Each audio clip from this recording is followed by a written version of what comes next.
Oi, pessoal. Tô vendo aí que tá a Cris e a Juliana. Vamos começar. Tudo bem? Deixa eu dar um oi aqui.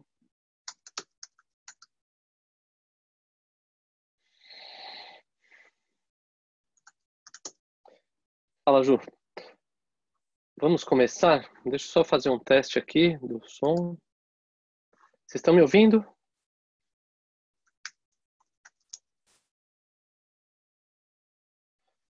Tá, legal. Então eu vou começar aqui. Depois a gente vai abrindo a tela ou não. A gente vai fazendo aí da melhor maneira. Então, hoje, o tema da aula hoje são as terapêuticas de DTM, tanto muscular quanto DTM articular.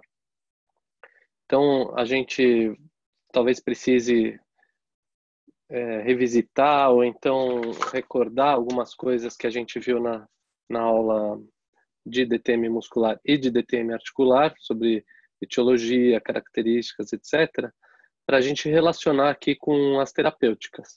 Então, eu vou começar aqui a apresentação. Já vou começar compartilhando a tela com vocês.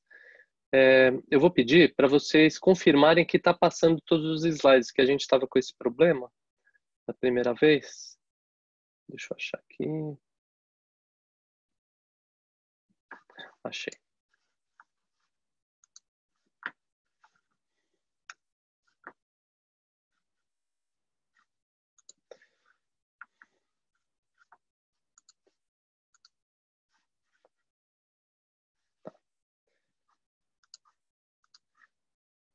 Então, pessoal, só me digam, por favor, antes de eu começar aqui a aula propriamente dita, se vai dar para ver aqui a passagem do slide. Eu sei que vocês devem estar vendo um slide aí, o primeiro slide. Vou passar para frente, vocês, por favor, só me digam se está mudando aí. Está mudando? Juliana, que está aí ligada, não mudou não. Tá. Então vou tentar fazer aqui de outra forma. Aqui vocês conseguem ver o slide inteiro, né? Assim. Deixa eu tentar ampliar aqui para vocês.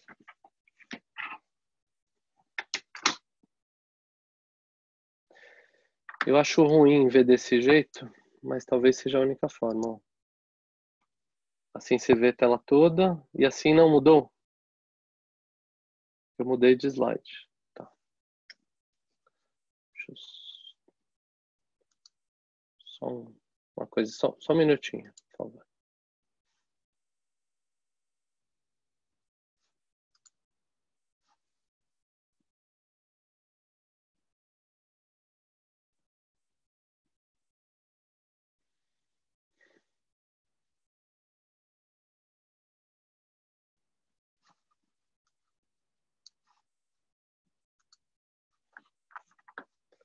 Uma pena. Então tá, assim vocês conseguem ver, né, Ju? Vou tentar deixar bem grande aqui. Vou mostrar dessa forma mesmo. Depois eu tento achar. Então vamos lá. Então, boa tarde. Vamos falar sobre a aula de, como eu falei, né, de terapêutica articular e terapêutica muscular. Lembrando que a gente já falou sobre a etiologia e características clínicas e a gente talvez precise retomar algumas coisas para a gente relacionar aqui com a parte com a parte aqui da apresentação dessa aula de terapêuticas. Então, eu gostaria, assim, que se vocês tivessem alguma dúvida, assim, que, por favor, vocês mandassem aqui no bate-papo, porque eu tô olhando por aqui, aí eu vejo aqui no bate-papo, e se desejar, é só abrir aí o microfonezinho, aí no canto inferior esquerdo, tem um lugar, assim, que você pode apertar aí onde está o microfone riscado, assim, como um risco de proibido, vocês podem acessar aí e falar abertamente. Tudo bem. Então, vamos falar primeiro assim sobre algumas questões musculares. A terapêutica com ênfase muscular. Eu vou mostrar algumas listas e vou falar sobre os itens constantes nessas listas para vocês. Eu quero que, como eu já falei, assim, caso vocês queiram que eu fale mais detalhadamente, ou se não entenderem algum item, por favor, peçam para eu repetir. Vamos debater, usar o sistema assim de debate que eu acho muito legal. Então, sobre a DTM muscular, só para a gente fazer uma recordação, a gente chama de DTM muscular quando a gente tem o fenômeno da dor, que pode ser inflamatória e sensibilizada periférica e centralmente. Já vou falar sobre isso. A gente pode ter com dor também limitações em coordenações de movimentos, ou apenas limitações em coordenações de movimento, com pouca dor. Então, tudo a gente pode ter mais de um desses fenômenos agindo junto. Entender que é um fenômeno crônico e que a questão da fadiga do movimento, a fadiga muscular, tá envolvido aqui nesse fenômeno. Então, vamos falar desse primeiro item, que é a dor inflamatória e sensibilizada periférica e centralmente. A dor, os mecanismos de dor, inicialmente, quando a gente fala de DTM muscular, pode estar ligado a como eu falei, da fadiga, mas pode estar ligado aos mecanismos inflamatórios, que vocês devem ter estudado em fisiologia.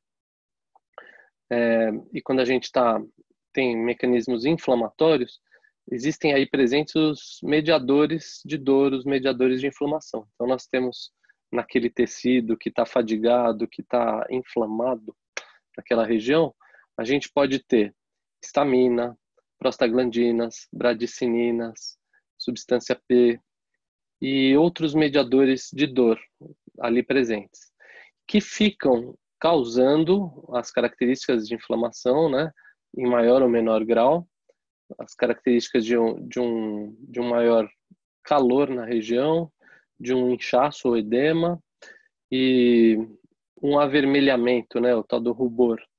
Então, as características básicas de inflamação clássica que a gente conhece. E quando tem essas características, a gente tem que usar mecanismos que têm a ver com anti-inflamatórios, com a interrupção desse processo inflamatório.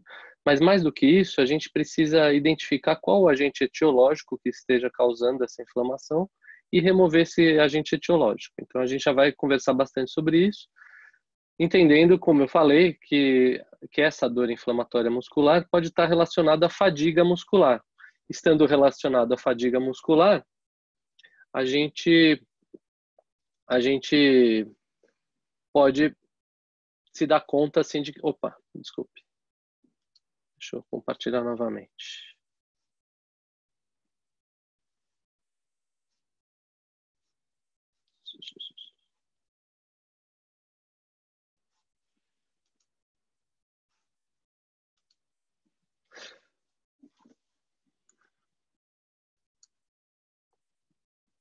Então, como eu estava dizendo, é importante a gente descobrir ou relacionar sempre ao agente etiológico. Então, no caso da fadiga, é o excesso do movimento, o excesso o que está causando essa fadiga? Por que naquela região daquele músculo, ou melhor, por que aquele músculo está trabalhando tanto? E aí, numa determinada região, a gente nota características inflamatórias. Se ele está trabalhando tanto, a gente precisa ver se ele precisa trabalhar tanto assim, se ele está trabalhando de uma maneira além da função, né, ou parafuncional.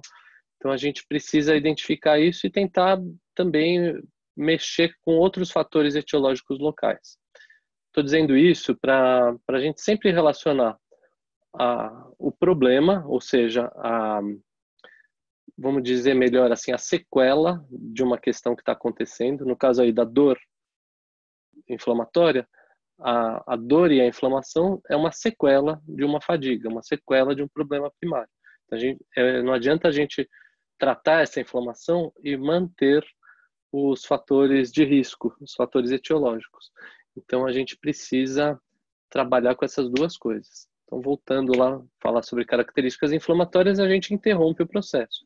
E para isso a gente aprendeu e existem vários recursos, sejam eles farmacológicos, sejam eles físicos ou outros recursos que a gente vai tocar aí na nossa apresentação. E quando a gente diz que uma dor pode ser sensibilizada periférica e centralmente, a gente já tem que levar em consideração aquelas questões relacionadas ao, ao problema de você manter uma condição dolorosa num determinado local por muito tempo. Então, o fato disso ser mantido, há uma adaptação, ou melhor, uma plasticidade neuronal, que pode ser periférica ou central, que perpetua essa dor. Então, imagine que perifericamente, em algumas fendas sinápticas, vocês podem ver, como eu já falei na outra aula, um encharcamento de mediadores ou de fatores que estão nessas fendas sinápticas, desses neurotransmissores. Se a gente tem um encharcamento, eles estão sempre ativando a despolarização daquele nervo que vai levar essa informação lá para o sistema nervoso central e ser interpretada como dor. Então, de repente, a gente não tem o fator etiológico, mas naquela região, por ela estar super sensibilizada, o limiar cai e um estímulo que não era para ser doloroso passa a ser doloroso. Então, essa sensibilização pode ocorrer em nível periférico e também em nível central. Existem mecanismos um pouco diferentes, mas muito também seguem mais ou menos essa lógica aí que eu acabei de mencionar. Limitação em coordenações de movimento tem a ver com aquela questão muscular que quando ocorre a fadiga, ocorre uma questão, um déficit energético naquela região. E aí o déficit energético ele faz com que aquele músculo não relaxe mais. O fato do músculo não relaxar faz ele, o contrário de relaxamento é contração, faz ele ficar totalmente contraído. E o fato dele ficar contraído, partes do músculo, uma boa parte do músculo, interfere na amplitude do movimento desse músculo, na hora que ele vai se distender. Imagina assim que as fibras, nosso encéfalo está mandando o músculo relaxar, distender, esticar. E algumas fibras não conseguem esticar. Estão com aquele déficit energético tamanho que elas não conseguem esticar. Então, quando em alguns locais elas não conseguem esticar, aquele músculo a gente chama que ele fica encurtado. Ele fica menor do que o tamanho de trabalho dele normal. O fato dele ficar encurtado, principalmente quando a gente fala em mandíbula, que é um osso que trabalha com músculos e questões neuronais bilaterais, mas que é um osso único. Ele está unido aqui na região de sínfise. Então, quando a pessoa, por exemplo, vai mastigar, ou abrir a boca, ou fechar a boca, fazer alguns movimentos de protrusão, lateralidade, etc., se de um lado a gente tem algum músculo encurtado, isso influencia no movimento. Então, pode acontecer alguns desvios no padrão de abertura e fechamento, dor durante a função, ou seja, durante a alimentação, durante a fala, durante o beijo, durante tudo que a gente faz com a boca. Então, isso a gente identifica também na nossa anamnese. Então, o primeiro passo é a gente identificar as queixas do paciente e o que ele tem através da identificação e investigação de sinais e sintomas. Isso a gente obtém na nossa anamnese, na tomada de história, como a gente chama na disciplina, e nos exames físicos também. Então a gente tem que relacionar todas essas historinhas. E o fato de ser um fenômeno crônico, o fato desse problema estar sendo mantido há muito tempo, tanto favorece a manutenção da dor, inflamatória ou não, e também da sensibilização que eu já mencionei, central ou periférica, entendendo que é a tal da fadiga muscular. E aí um problema de DTM muscular pode acontecer, isso está descrito nos livros, né? Uma diminuição de força mastigatória, atrofia muscular, interferência na coordenação muscular, como eu já mencionei, e no caso assim da região que a gente trabalha, né, temporomandibular, podem ocorrer reflexos ou problemas assim decorrentes por conta assim das associações dos músculos e das associações do nervo trigêmeo com os primeiros nervos cervicais. também dores cervicais, hipertrofia muscular em função assim dessa parafunção, ou seja, o músculo está fazendo muita ginástica aí, e aí aumenta a potência dele além do que ele precisa também. Interferência nos movimentos mandibulares e o trismo, que é basicamente o que eu estava falando, o encurtamento muscular a ponto de doer e impedir a função ou atrapalhar a função que ela ocorra, como eu costumo falar para a crise, de um jeito assim mais gostosinho, né? Ele é um movimento que acaba sendo atrapalhado por essa questão. Então, como a gente havia falado naquela aula de DTM muscular, a gente pode dizer que, então, a DTM muscular ela está associada a uma hiperfunção, em especial dos músculos de fechamento da mandíbula, ou seja, os músculos de elevação da mandíbula. Quando a gente fala em fechar, a gente já associa a elevar a mandíbula. E quando a gente tem toques dentários, como já mencionado também, o toque dentário, em termos proprioceptivos, em termos de ativar, inclusive, outros músculos, vocês podem notar, se vocês encostarem dente com dente, tá? Aí a gente sente o músculo aparecendo, assim, se a gente coloca a mão na região das nossas bochechas, nessa região pariotídeo macetérica, se a gente coloca as mãos aqui e encosta os dentes, a gente nota que o músculo faz assim, uau, uau, ou seja, ele está contraindo o músculo contraindo muito a ponto de até de sair meio para fora. Então, o toque dentário tem total relação com a ativação desses músculos de fechamento também, na sua força máxima. Outra questão é o tempo que existem esses toques dentários, o tempo que o músculo está em ativação máxima, o tempo que ele está trabalhando, aumentando esse tempo, esse músculo ele está numa função que não necessariamente está ligada à atividade mastigatória, ou atividade de fala, como é que eu estou falando agora, ou de beijo, etc. Às vezes a gente está preocupado e trinca os dentes, encosta os dentes e ativa esses músculos. É muito comum da gente ver isso na população em geral. Eu gosto, às vezes, até de filmar as pessoas fazendo isso na fila do banco, mexendo no celular, sei lá, situações que eram para elas estarem paradas e elas, na verdade, por dentro estão fazendo ginástica com os músculos da mastigação. E a questão da intensidade também. Quando a gente aperta com força, isso também leva à fadiga. Então, a fadiga está relacionada à hiperfunção, toque dentário, o tempo de manutenção dessa força e aumento da intensidade. E quando a gente diz parafunção, basicamente a gente fala de apertamento dentário, que é um tipo de bruxismo. A gente fala de rangimento dos dentes, que a gente acaba rangendo mais durante o sono. Durante a vigília, a gente tem mais o apertamento dentário. E à noite, ou melhor, durante o sono, a gente também tem o apertamento. E também é considerado bruxismo, né, essa parafunção, bater os dentes. Tem gente que tem o hábito de fazer assim, tac, tac, tac, tac, tac, ficar batendo os dentes. Então é importante a gente entender desses mecanismos de sono e vigília também, né? Então, mais uma coisa assim de recordação da nossa aula de DTM muscular, ver aquelas bandas que eu falei de músculo.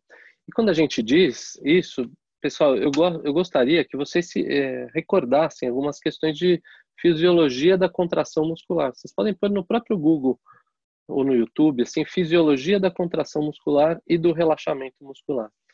Vocês vão ver que existe um potencial de ação, né, na placa motora, né, ou seja, uma ordem do encéfalo para o músculo, que começa com uma descarga elétrica, que é uma ordem neurológica, que desencadeia um potencial de ação. Se vocês forem recordar isso, vocês vão lembrar que existe a despolarização dos túbulos T, tem uns determinados túbulos, e que aí faz a miosina hidrolisar o ATP, que é a molécula de energia. E aí existe todo um mecanismo da acetilcolina, do cálcio, que precisa estar disponível. O cálcio, ele precisa ser o cálcio, ele é utilizado na contração muscular. E na hora que o músculo vai relaxar, existe um gasto de energia, que é o que eu estou falando, a história que o músculo precisa de energia para relaxar. Existe um gasto de energia para fazer com que esse cálcio presente nessa questão de fisiologia da contração muscular, esse cálcio presente nesse momento da contração em que as actinas se encontram com a miosina e diminuem o tamanho do músculo, para elas voltarem a se afastar, a gente precisa que esse cálcio presente nessa região, ele seja recapturado para ele voltar para o, não sei se vocês vão lembrar desse nome, para o retículo sarcoplasmático. Ele volta para uma espécie de uma bolsinha que retém. E para esse cálcio voltar e ocorrer o relaxamento muscular, é com gasto energético. Então existe o gasto energético para fazer a contração muscular. Não significa assim que você faz esse movimento, igual eu estou fazendo agora, sem gasto de energia. Claro que eu estou gastando uma energia. Se eu tivesse com peso, mais ainda. Se eu ficar com um peso e demorar para fazer isso, ficar segurando o peso num movimento isométrico ou num movimento assim mais demorado, isso gasta ainda mais energia. Se eu fizer intensas repetições, séries e repetições, gasta mais ainda. Então, existe uma série de combinações que a gente pode pensar, se a gente pensar em ginástica, em musculação, e isso vale o mesmo raciocínio também para os músculos da mastigação, no caso da parafunção. E é importantíssimo a gente lembrar disso para a gente entender a terapêutica. Então, como eu estava dizendo, existe, é claro, um gasto energético. Só que se eu gasto muito, com muita intensidade, durante muito tempo, num esforço mantido, faço várias séries, pouco descanso entre as séries, muita repetição, etc., a gente tende a, a dar um problema aí de fadiga muscular. E como eu estava dizendo, retomando aquela questão da fisiologia da contração e do relaxamento muscular, na hora que aquele cálcio tem que ser recapturado para o retículo sarcoplasmático, essa recaptura necessária para o relaxamento, da actina se afastar da miosina, isso realmente, se vocês puderem, vale a pena procurar como que esse processo acontece. É bonito de ver. Para acontecer exatamente nesse ponto, existe um gasto energético. Eu preciso de mais ATP para fazer esse cálcio voltar a não ficar disponível. Porque se ele fica disponível, a actina junta com a miosina. Tá? Então, vocês podem ver que essa fadiga muscular, ela acontece, como eu falei, como nesse exemplo que eu falei da musculação. Ontem mesmo eu fiz musculação, se eu usar uma carga que eu não aguento, se eu ficar mais tempo do que eu aguento, é lógico que quando você faz um exercício, você busca ir além do seu limite, diferente da mastigação, que tem que estar dentro de uma questão fisiológica. Mas se eu variar aquelas questões de série, tempo, descanso entre as séries, manutenção do esforço, então eu ficar mantendo o esforço, tem várias coisas que podem ser variadas num esforço quando a gente pensa em educação física, em musculação. Vale o mesmo raciocínio para musculação. Tá? Quando a gente tem que estudar uma parafunção e as suas consequências musculares, a gente precisa fazer relacionar. Por exemplo, quem masca muito chiclete está fazendo um movimento, não deixa o músculo descansar. E se ela encosta muito e masca com força, é um não descanso com intensidade durante um tempo grande. E aí, a pessoa que aperta os dentes e fica segurando assim, está fazendo um movimento isométrico com uma carga alta durante um tempo elevado. Então, vale tudo para a gente dizer que chega uma hora o músculo ele arreia, ele não tem energia para mandar aquele cálcio para o retículo sarcoplasmático, então ele distender suas fibras e relaxar, né? Então existe gasto energético na fisiologia do relaxamento muscular. Isso é muito importante. Então, voltando aí para essa imagem aí do slide. Quando não tem relaxamento, né? Quando tem um déficit energético, ou seja, não tenho energia na região para conseguir relaxar o músculo fica contraído.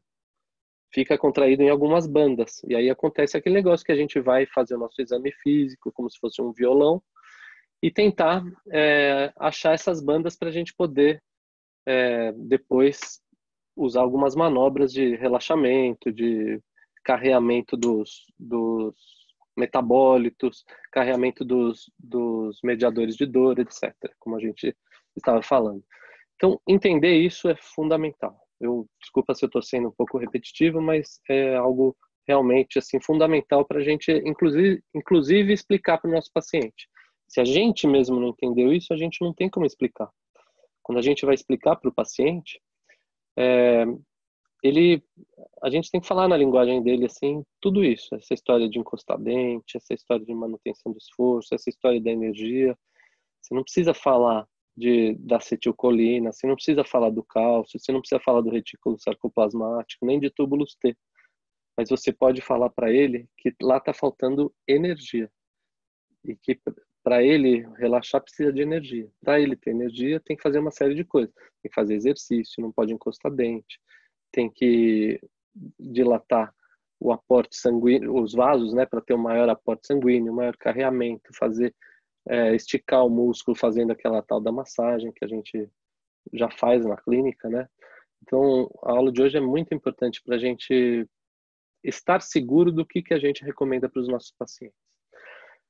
Então, ó, a área de dolorimento, como está escrito ali, ela tem um maior volume, tem uma maior sensibilidade à dor, ou espontânea, ou à palpação, ou durante o movimento, durante a função. E essa dor pode ser no local ou à distância, aquela questão das dores referidas, ou os chamados ponto gatilhos, ou pontos gatilhos. Não sei como é que na língua portuguesa seria o mais correto. Acho que é pontos gatilho, igual. Bom, não sei. Mas acredito que seja pontos gatilho. E aí, entender da etiologia, essa questão da fadiga muscular, entender que a gente está lidando com dores músculo-esqueléticas. Então, outro termo aí, se vocês quiserem jogar no Google, para estudar no corpo, né? O que são as questões de dores músculo-esqueléticas. E a dor miofascial, com SC, ou seja, tem a ver com a fáscia muscular. Então, é o músculo juntamente com a sua fáscia, aquela membrana que envolve os músculos. Mecanismos de perpetuação da dor tem a ver com a sensibilização central e periférica, que a gente já comentou. E o que está acontecendo ali é o déficit de energia, ou seja, pouca energia, por isso que a flechinha está para baixo ali. A ATM, o ATP, ou seja, a molécula de energia e oxigênio não estão chegando naquela região, não está ocorrendo o ciclo de Krebs, não está acontecendo o metabolismo naquela região, trocas metabólicas. Então, é uma região como se estivesse parada, assim. E uma região parada fica em déficit de energia e causa todos esses problemas aí. Então, a gente tem que fazer os mecanismos inversos a esses problemas que acontecem. E a circulação local, sanguínea, diminui também. Então, é como se a gente tivesse uma espécie de uma isquemia, entre aspas, naquela região. Aumento dos mediadores de dor, substâncias algogênicas, como já falados, e aumento dos neurotransmissores nas fendas sinápticas, né? Então agora eu vou mudar de apresentação só para a gente falar alguma coisinha aqui em relação à dor crônica que a gente estava dizendo também. Deixa eu pegar.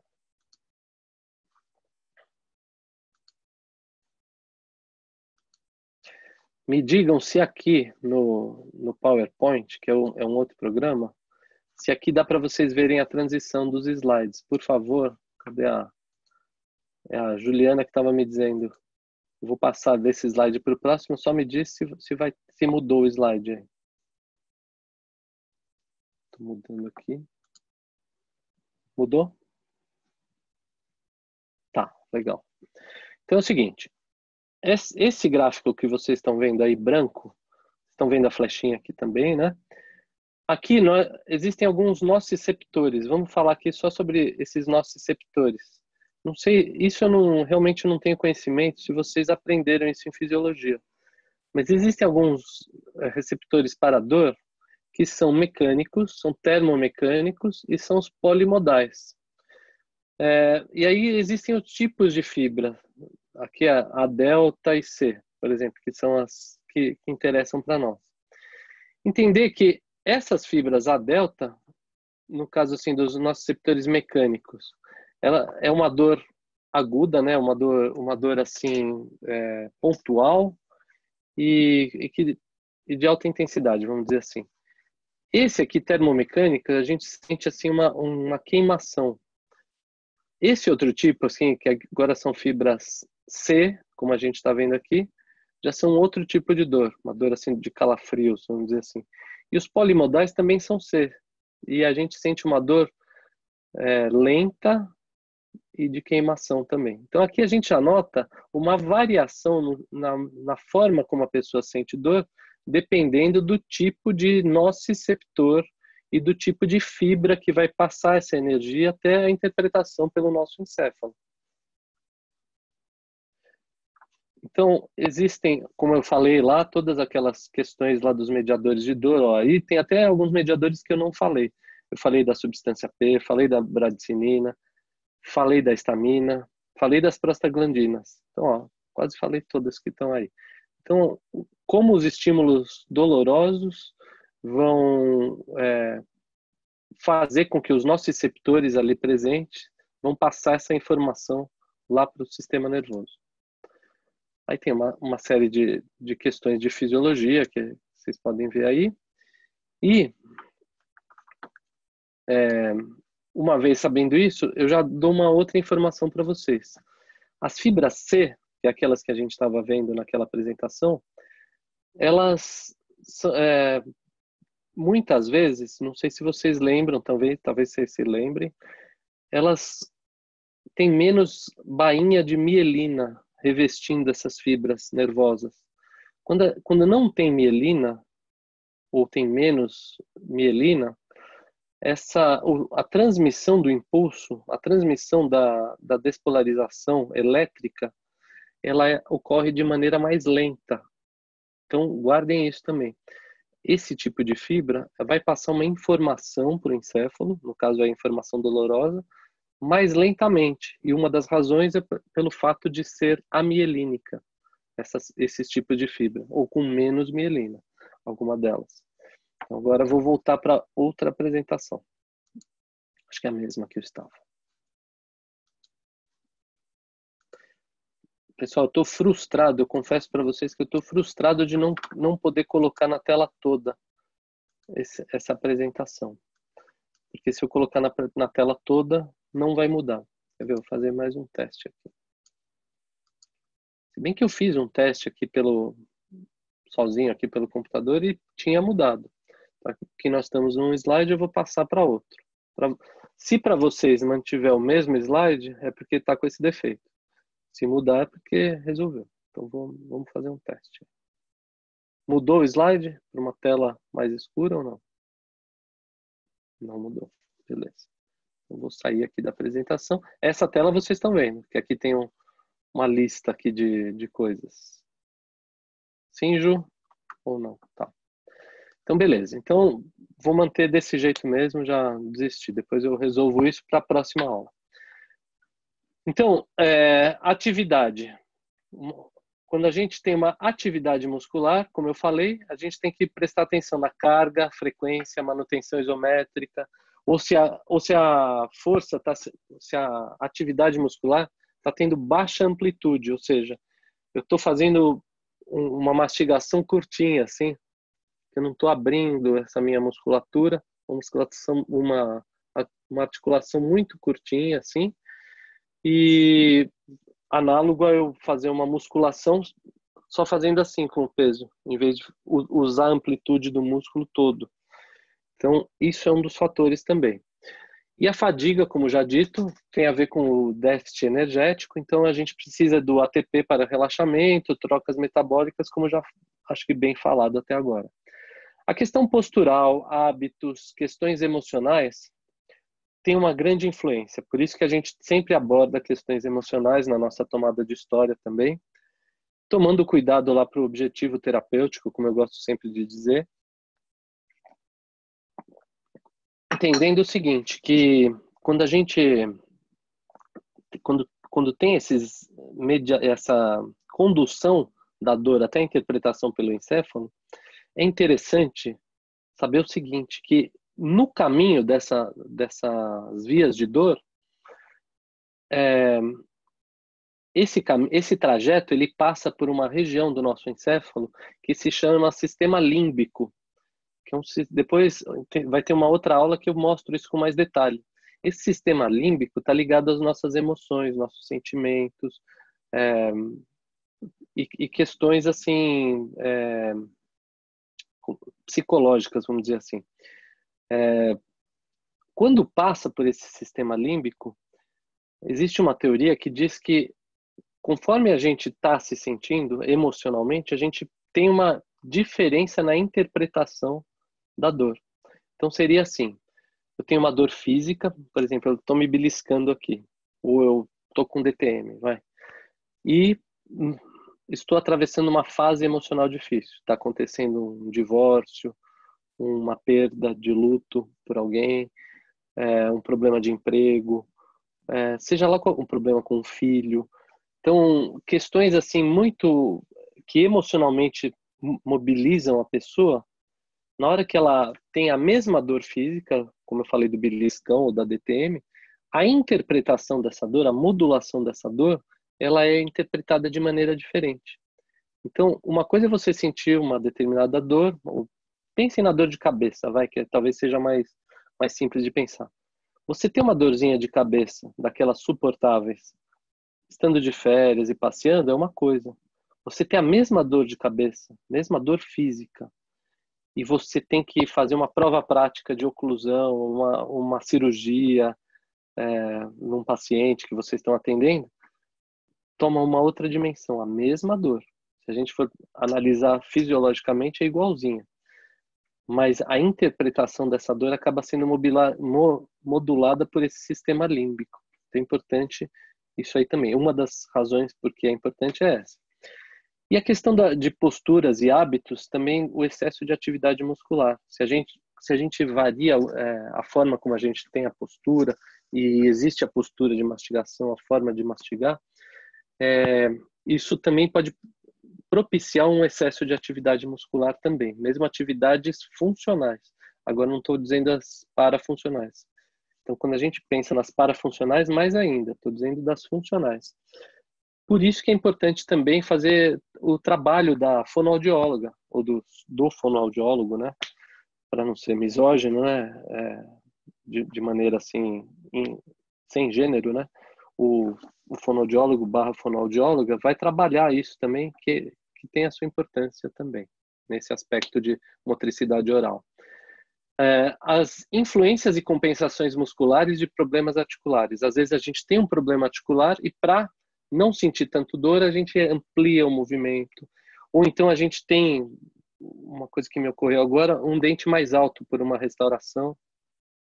Aí a gente, para fugir daquele lugar que está um pouquinho mais alto, a gente amplia o movimento, faz movimentos que normalmente a gente não faz. E essa ampliação de movimento ao longo de muito tempo pode acarretar num problema muscular.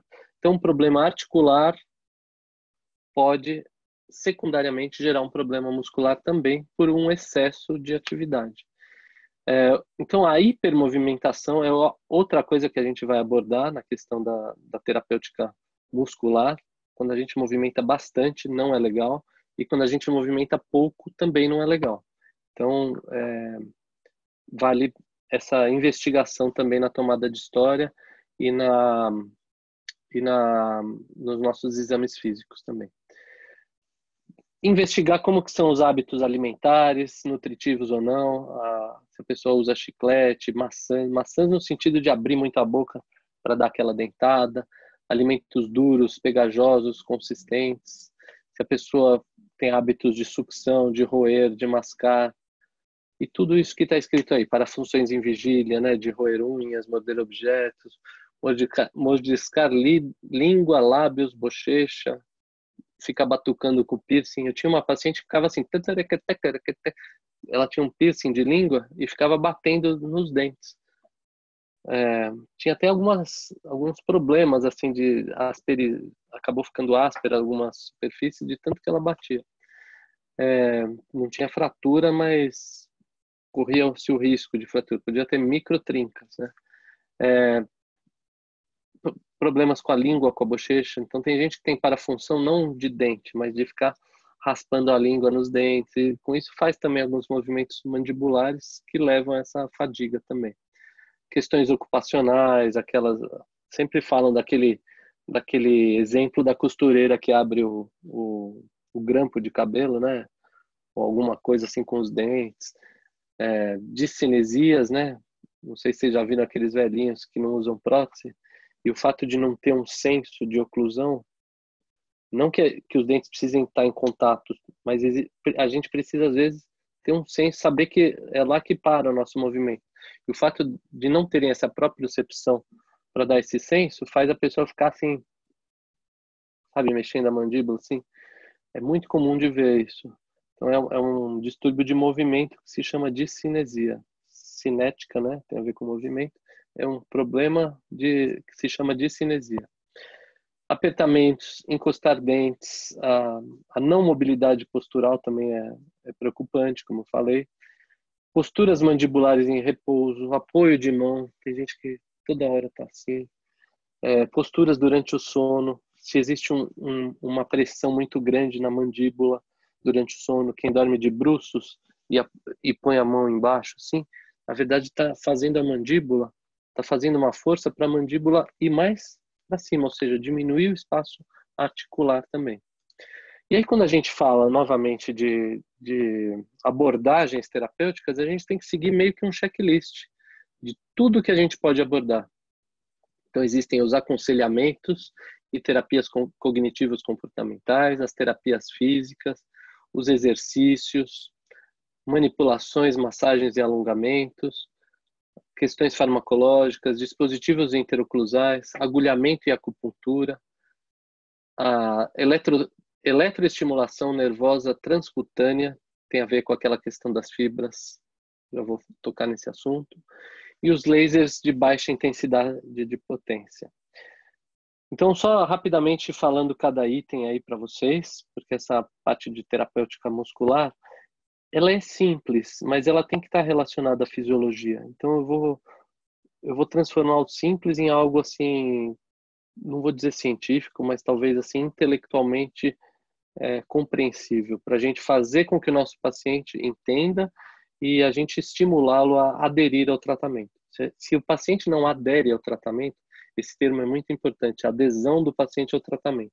Ou seja, ele acreditou no seu diagnóstico e ele acredita que o que você está propondo para ele vai fazer bem para ele. Se ele acredita, ele vai fazer o que você propôs para que ele fizesse. E se ele fizer, vai acontecer o que você teorizou que ia fazer, porque se o seu diagnóstico está certo, a sua terapêutica, o raciocínio terapêutico está certo, aí ele vai fazer o que você pediu para ele fazer e vai melhorar. Ele melhorando, ele sente que fazendo aquelas recomendações simples, ele vai conseguir, ele conseguiu uma melhora e se ele persistir nessa nova reeducação dele mesmo, ele vai ficar bom. Então, a gente tem alguns depoimentos de pacientes que eles falam isso. Nossa, eu não sabia que era tão simples. Só que é aquela questão do parafuso. Apertar um parafuso é fácil, mas saber quais parafusos apertar em que momento, isso é muito difícil. Então, aí vem o profissional capacitado para isso. Então, falando sobre aconselhamento e terapias cognitivo-comportamentais. É a questão de você explicar que não se deve as questões posturais, as questões dos alimentos, a questão de encostar dentes, os hábitos parafuncionais, etc. Então, é você trazer para o paciente a cognição, né? Ele saber que ele faz isso, e a mudança, a partir da cognição, a parte comportamental, a mudança de comportamento a partir da consciência. Então, ele vê o que acontece de ruim para ele melhorar. A técnica do biofeedback é uma técnica que a pessoa, por atividade muscular, então normalmente existe um eletrodo, né, de eletromiografia, que mede a atividade muscular, que ela percebe que quando ela encosta dentes, acontece uma contração, acontece maior atividade muscular, e aí ela relaciona isso com dor. Então ela vê isso num gráfico, por exemplo.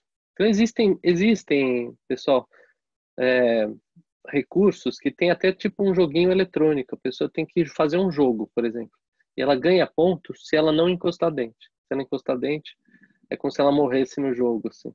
Então, a criatividade para isso pode ser sofisticada com computadores, etc. Mas ela pode ser simples também, caso a gente, talvez seja a realidade nossa da clínica. Caso a pessoa não tenha esses recursos, ela pode também trabalhar com o mesmo princípio. Então, a gente tentar trazer para a consciência e mudar o comportamento. As terapias físicas, que é o relaxamento, aporte e drenagem, relaxamento das fibras musculares, aporte sanguíneo e drenagem de metabólito.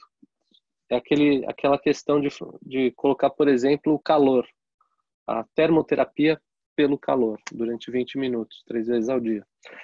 A pessoa coloca no músculo que está com dor, para que ocorra um relaxamento natural. As fibras elas ficam mais, como se fossem mais lubrificadas, as fibras musculares relaxam naturalmente. Então, só isso já induz a uma predisposição a acontecer a terapia, né? A gente, através do calor, ocorre uma vasodilatação sanguínea e um maior aporte de sangue, como é que eu vou dizer, de nutrição, de tudo que a célula está precisando. Se eu havia dito que a gente estava que aquela região estava num déficit energético, a gente vai promover para que chegue essas moléculas de ATP, chegue oxigênio através das hemácias, etc., para acontecer o tal do ciclo de Krebs e a obtenção de energia. Então, a ideia da vasodilatação é chegar sangue, chegar o que interessa para a célula. Sangue com oxigênio, com glicose, etc., para acontecer as vias metabólicas que a gente estudou. E a drenagem dos metabólitos. Se eu tinha dito que estava acontecendo uma sensibilização periférica naquele local e uma manutenção da inflamação devido a ter metabólitos naquela região, mediadores de dor, etc., a drenagem serve para tirar esses metabólitos. Então, é uma medida não farmacológica de a gente trabalhar com as questões inflamatórias e questões de manutenção de dor, de dor mantida assim pela sensibilização periférica, aí falando de periferia, não em nível central. Então a drenagem serve para isso. Então essas terapias físicas elas envolvem tudo isso. Os exercícios, que é aqueles que a gente pede para o paciente fazer numa amplitude grande de movimento e voltar à função, serve para recuperar a coordenação e recuperar, inclusive, força e atividade muscular. Certo? Já que a gente está dando o aporte sanguíneo, a gente precisa fazer a atividade para que ela se acostume a trabalhar novamente, vamos dizer assim. As manipulações, massagens e alongamentos. As manipulações para os músculos trabalharem. Às vezes a pessoa não consegue fazer isso sozinha, ela precisa de ajuda, ela precisa fazer isso no nosso consultório, ela precisa fazer isso no fisioterapeuta, com algum profissional que ajude nessa manipulação correta para abrir e fechar a boca, inclusive forçar às vezes num limite suportável, etc. Massagem tem a ver com relaxamento, tem a ver também com a drenagem que a gente falou e o próprio alongamento das fibras musculares. Então mexe com as fibras e mexe com a questão sanguínea. Então circulação e drenagem, chegar mais oxigênio, chegar mais energia e tirar metabólitos, tirar substâncias algogênicas. E as questões farmacológicas ligadas à dor, então basicamente analgésicos e anti-inflamatórios, a gente vai falar mais para frente aí o nosso protocolo que a gente usa, mas eu já adianto para vocês que no nosso dia a dia a gente trabalha tão bem com essas terapias físicas que o nosso trabalho, na verdade, é remover hábitos farmacológicos do paciente, inclusive hábitos de intoxicação, de manutenção da dor por abuso de analgésicos, anti-inflamatórios. Então, a gente precisa, até para o nosso diagnóstico, trabalhar com esse desmame de tantos medicamentos, vamos dizer assim. Dispositivos, a gente, só voltando a essa parte de farmacologia, a gente usa, assim, fármacos, mas a gente usa na fase aguda e por muito pouco tempo. Eu não uso mais que uma semana, mais do que 3 dias, e sempre monitorando o paciente também. Então, eu forneço o meu telefone para o paciente, eu peço para ele me ligar, ou então, em geral, ele me liga ou me manda mensagem e usou, tchau, acabou de usar. Então, eu também, na forma de prescrever, eu já prescrevo a quantidade que ele vai comprar, para dar a dose certa do que ele vai utilizar.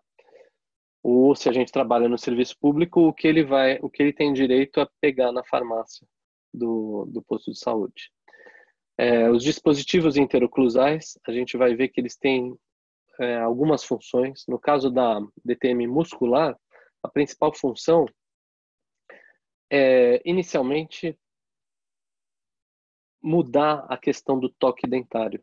Então, o fato de estar com o dispositivo, ele vai encostar não mais dente com dente, mas o dente no dispositivo. Então a gente muda o local onde tem o toque, ou então a gente distribui esses toques, a gente faz com que ocorra uma desoclusão mais correta, que abusa menos do sistema estomatognático. Então a gente distribui toques e faz uma desoclusão correta para os músculos trabalharem menos também.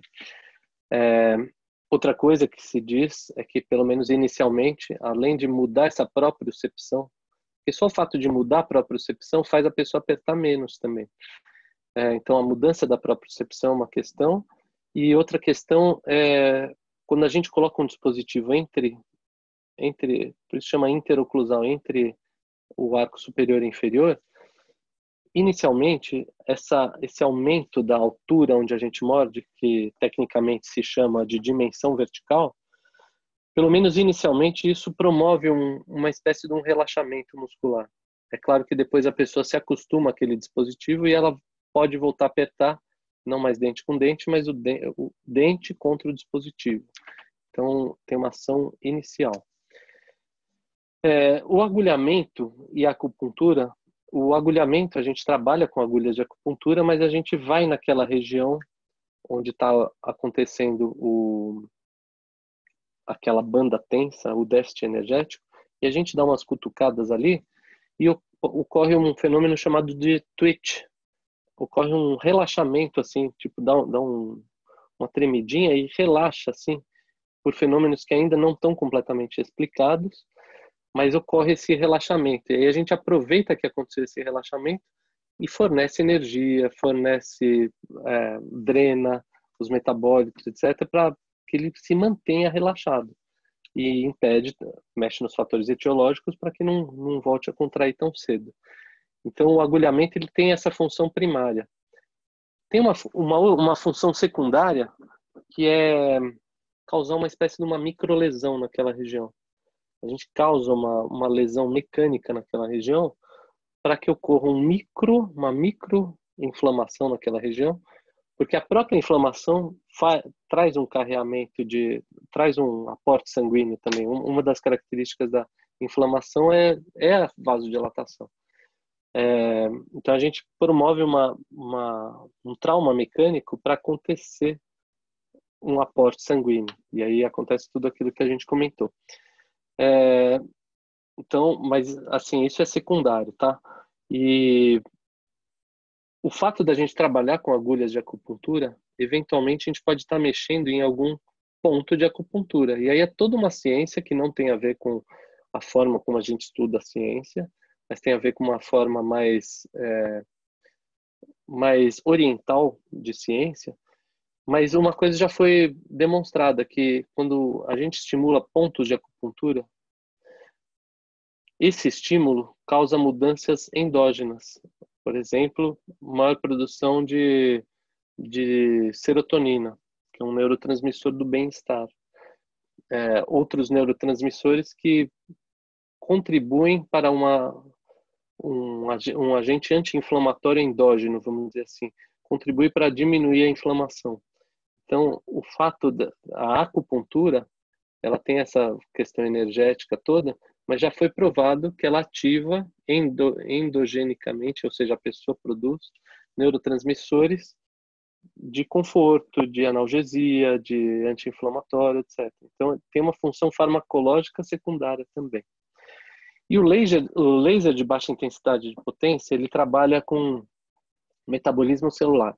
O laser, ele trabalha em nível de cristas mitocondriais, em alguns citocromos, não sei se vocês lembram disso, da histologia ou da biologia celular, aumentando o metabolismo celular. Se vocês forem lembrar, é justamente nas mitocôndrias que ocorre o ciclo de Krebs.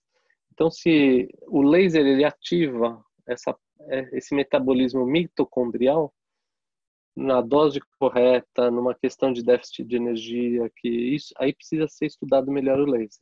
Eu tenho uma aula de laser também que a gente podia passar essas questões num outro momento. Mas entendo que o laser ele faz uma biomodulação celular, mexendo nesse metabolismo, e faz com que essa célula volte a trabalhar. Se ela está num déficit de energia, é como se fosse fazer o carro pegar no tranco. Faz essa célula voltar a trabalhar também. Então, é uma forma também de voltar a energia para a região. Ou seja, existem várias modulações de tratamento, no caso aqui de DTM muscular, que a gente tem que trabalhar com um pouco de todas. A principal, a meu ver, é o diagnóstico certo e remoção dos fatores etiológicos. O resto é só reabilitação. Se a gente não trabalha a etiologia, não adianta a gente fazer os melhores tratamentos, porque vai ser mantido a causa do problema. Então, outras modalidades aí, a psicologia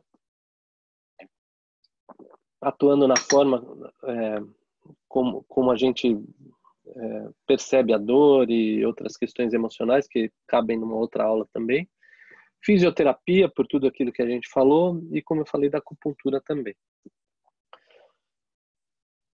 Agora eu quero saber, vocês podem digitar aí ou abrir o microfone e falar, se existe alguma dúvida ou comentário até aqui.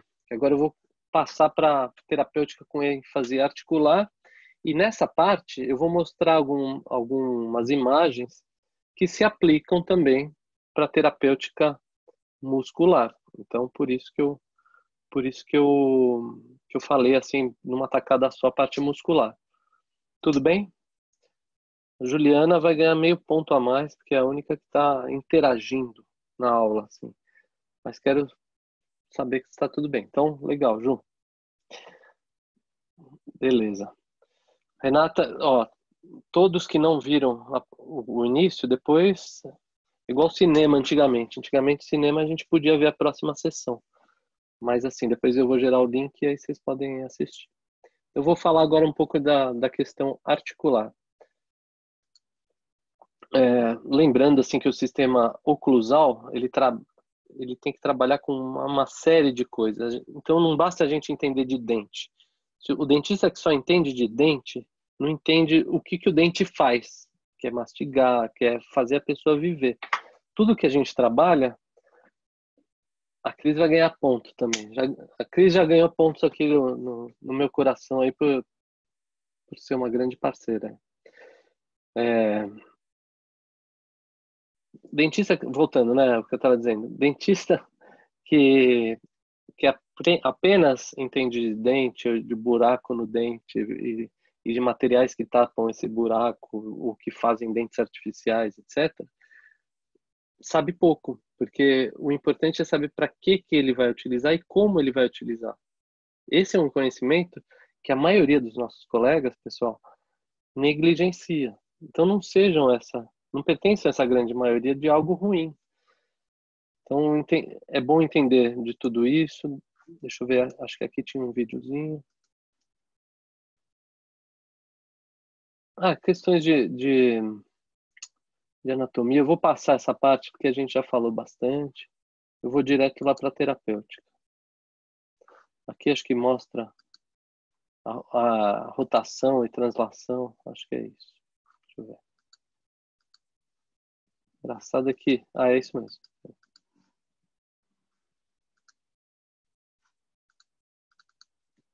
E que como eu não estou no modo apresentação, não está acontecendo. Não está acontecendo o vídeo. Aqui tá. Aqui no caso é uma hiperexcursão com o travamento aberto.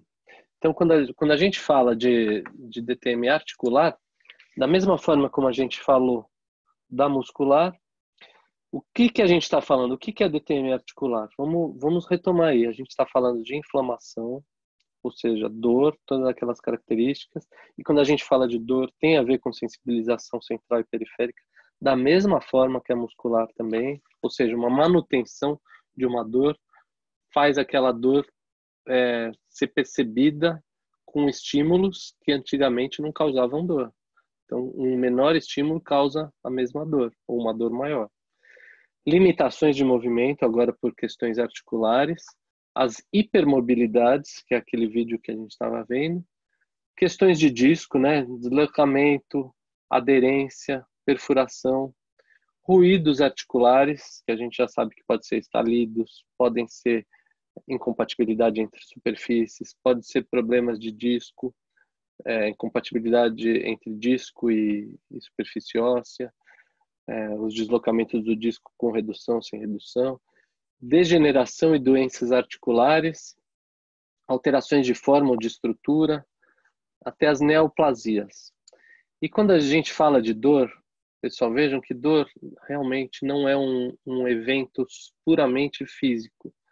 A Associação Internacional para o Estudo da Dor define dor como a sensação sensitiva e emocional desagradável associada com lesão tecidual real ou potencial ou descrita em termos de tal lesão. Ou seja, é muito além do físico. Isso aí está tudo complicado, o jeito que está escrito aí. Em vez de explicar, às vezes confunde. Mas quer dizer assim, está além do físico. Esse quadro aí, que está aí à esquerda, é um quadro da Frida Kahlo, que ela sofria de dores. Parece que ela sofreu um acidente quando ela era criança. E toda a obra dela, ela fez em torno assim dessa dor que ela vinha sofrendo. Então, ela usava a arte também para lidar com essa dor também. Então, baseado nisso que a gente está dizendo, não basta conhecer o físico e conhecer as alterações, ou seja, o patos, né, a patologia. É preciso conhecer a pessoa que tem a dor, porque a modulação vai ser diferente, a interpretação, a maneira como ele vive a sua vida é diferente. A gente não trata da doença, a gente trata do doente, né? Isso uma máxima que a gente tem utilizado não somente nas áreas médicas, mas em todos os campos que a gente pensa em cuidar de outra pessoa, de questões e a odontologia está inserida nisso. A gente pode ter a doença e não estar doente, mas a gente trata a pessoa. Então são questões importantes para reflexão. Quem gosta desse tipo de reflexão é a Cristiane, isso eu sei também. Então, até para trabalhar com essas questões psicológicas, tem gente que nos procura internamente, está pensando que aquela dor, aquela questão que ela tem, pode ser algo gravíssimo, pode estar relacionado a um câncer, aí aquilo vai fazer ela não beijar de novo, ou beijar pior, isso vai interferir com os relacionamentos dela. Então são coisas, às vezes, não faladas, mas que a pessoa sente. Então vale a gente explorar esses medos, mas não com uma curiosidade assim mórbida, só para a gente saber. É explorar visando onde a gente pode atuar no benefício daquela pessoa. Não é só para saber. É onde a gente pode ajudar aquela pessoa e onde a gente pode fazer a própria pessoa se ajudar. Então, o fato da gente acertar no diagnóstico, como eu já falei anteriormente, e explicar o que a pessoa tem, que em geral é simples, não é um câncer, não é algo assim, acalma o paciente. Então, a segurança diagnóstica, como está escrito aí em verde claro, ela é importantíssima. Outra coisa, entender de comorbidades, ou seja, o que acontece junto com o problema. Entender de fatores psicossociais, né, que tem a ver com aquela modulação da dor que a gente falou. Uma pergunta para se fazer para o paciente, acho que a gente falou na aula de tomada de história, assim, o que a sua vida mudou com essa condição, como ela mudou e o que você estaria disposto a fazer para a gente testar a adesão do paciente. Essa é uma pergunta muito importante que eu uso muito, assim, o que você gostaria de fazer, o que você estaria disposto a fazer? Nessa pergunta, a gente sente o grau de comprometimento do paciente. Ou, se é um grau baixo, a gente pode estimular o paciente a aumentar esse grau de comprometimento. É muito comum alguns pacientes que não têm esse comprometimento de não estarem nem aí e a gente faz um teste. A gente propõe alguma terapêutica que ele vai fazer. Lógico que a gente vai motivá-lo para isso, mas se ele não aderir, a gente volta a tocar nesse assunto. Fala assim, olha, você quer melhorar, tal. Vejam que esse questionamento é um questionamento que eu também tenho muito medo assim de ser leviano, porque a gente precisa combinar com o paciente de que aconteça isso da melhor maneira possível, sem culpas. Não é culpar. Eu tive professores que falam assim, ó, você não melhorou porque você não fez o que eu pedi. Se você não fez, não tem como melhorar. Aí fica nesse ciclo e o paciente se sente mais inferiorizado. Já é um paciente debilitado, ele se sente inferiorizado. Mas a gente tem que utilizar até a não colaboração dele como mola propulsora para ele melhorar, para ele ser dono ser senhor da própria questão. Então, a gente em geral usa 3 sessões para a gente dar uma sentida nisso. Ou menos, viu, pessoal? Tem alguns pacientes que não vale a pena ficar perdendo tanto tempo também, não. Então, ó, a terapêutica articular em DTM, a gente precisa conhecer o fisiológico, as alterações, as queixas e condições mais comuns, a fisiopatologia e variações de expressividade, etiologias e multifatores, abordagens diagnósticas, então são importantes, a anamnese ou tomada de história, como eu prefiro de chamar, exames físicos e complementares eventualmente, toda a questão de semiotécnica e raciocínio diagnóstico, propedêutico, possibilidades e alternativas terapêuticas simples e não invasivas, como primeira escolha até as mais complexas. Quando indicar, ou seja, conhecer o indivíduo, né, o doente, a pessoa que tem a condição, e ter segurança profissional e o cuidado humanizado, ou seja, é bastante coisa que a gente precisa. Essa imagem aí que eu trago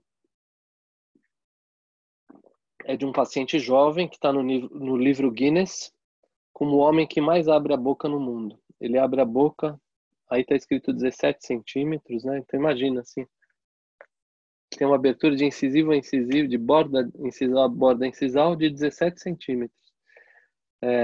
Imagina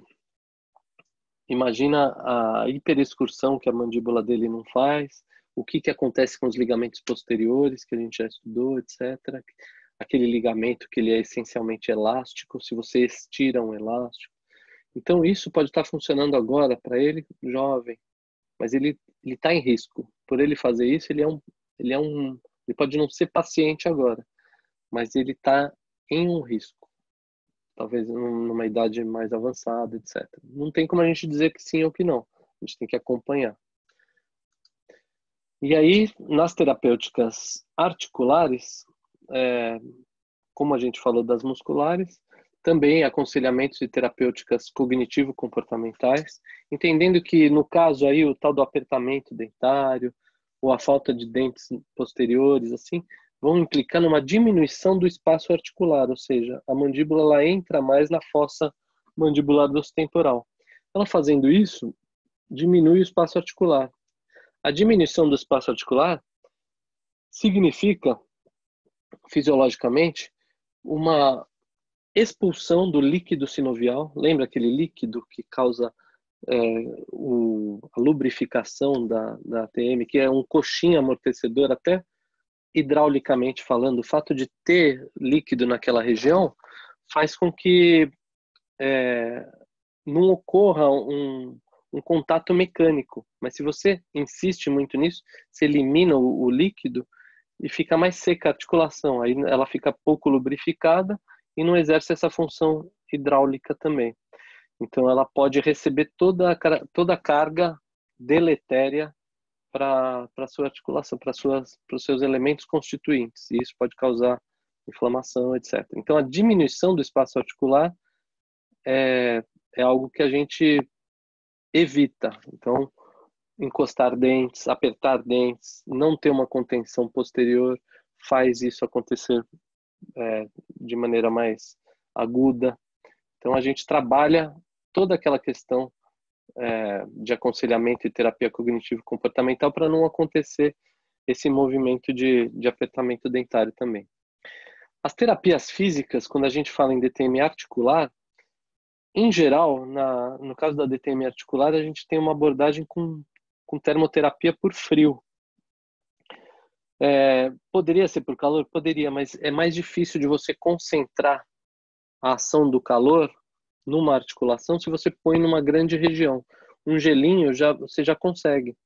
E aí quando você põe o frio, muitos de vocês poderiam dizer, poxa, mas você não quer que ocorra um carreamento desses metabólitos, você não quer que diminua a inflamação, etc.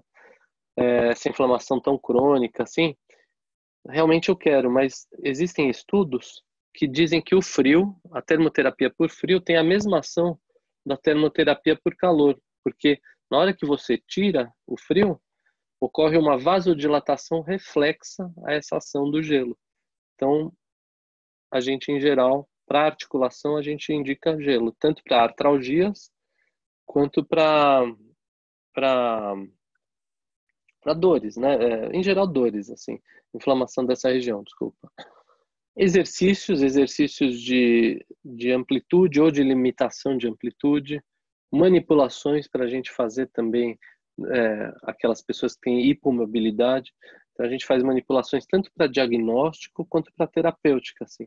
Então existem técnicas de você segurar a mandíbula, fazer a mandíbula excursionar com você guiando a mão, você segurando a mandíbula do paciente, para diagnóstico e para terapêutica. Dispositivos interoclusais também com o objetivo inicial de impedir a diminuição do espaço articular, distribuição de contatos, diminuição da carga, etc. E processos invasivos seriam as cirurgias. E aí são casos mais que a gente precisa interceder, e aí quem intercede, em geral, é uma parceria com o cirurgião, ou então o especialista em DTM se capacita a fazer uma lavagem da articulação, uma viscosuplementação. Existem procedimentos invasivos que a gente pode fazer, a gente especialista em DTM, mas existem outros que são de competência do bucomaxilo.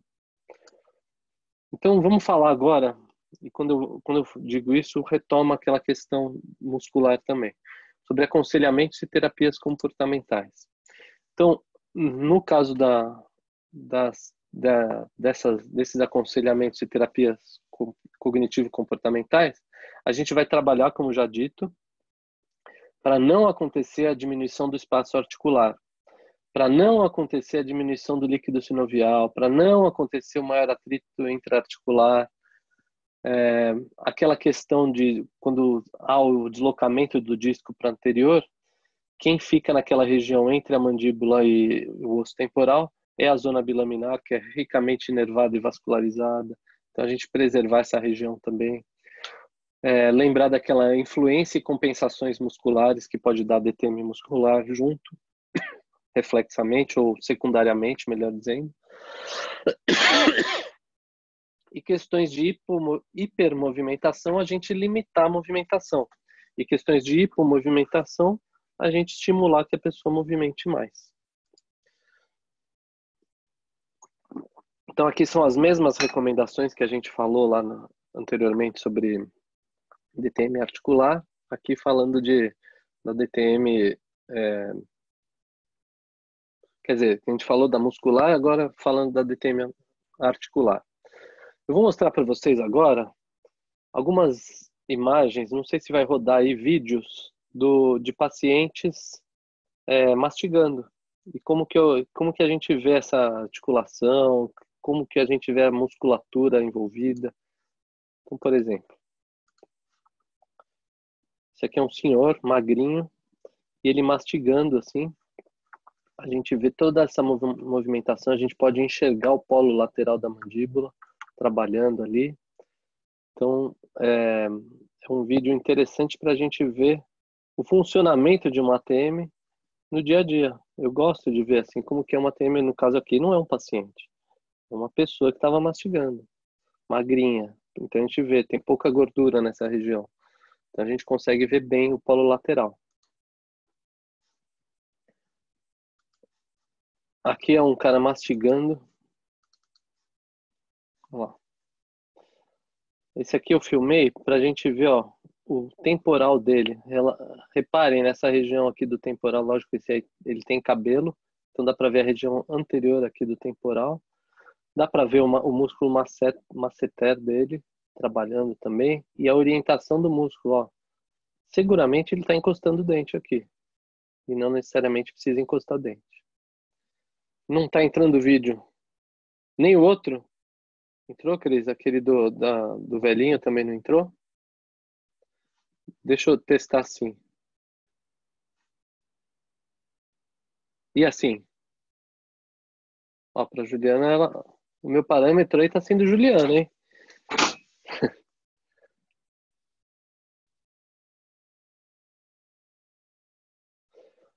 Tá, então, Juliana, você tá vendo o vídeo em funcionamento desse slide?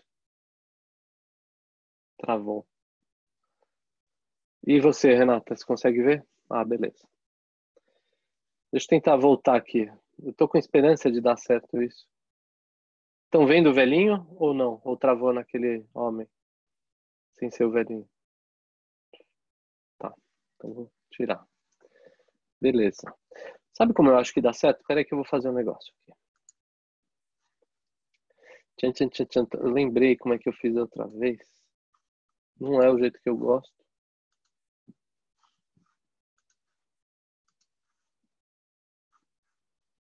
Mas assim acho que dá certo. Ó.